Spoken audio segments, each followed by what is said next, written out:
Welcome to McPlum, simple solutions served daily. In this video, I will explain how to take care of your ears. To begin, gently clean the outer ear with a soft, damp cloth.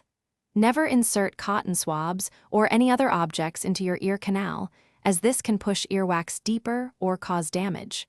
Your ears are designed to clean themselves naturally. Protecting your hearing is crucial. When in noisy environments, always wear ear protection like earplugs or earmuffs. Try to limit your exposure to sounds above 85 decibels, which can cause permanent damage over time. Also, keep the volume on your headphones at a moderate level to prevent strain. It's important to recognize when to seek help. If you experience ear pain, discharge, or a sudden change in hearing, consult a medical professional promptly.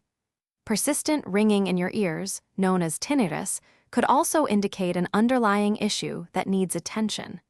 Early intervention is key for many ear conditions. For persistent earwax buildup that causes discomfort, a doctor can safely remove it.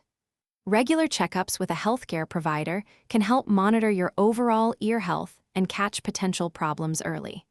If you notice any changes in your hearing, discussing them with a specialist is always a wise step for prevention. Thanks for watching. Stay juicy and subscribe.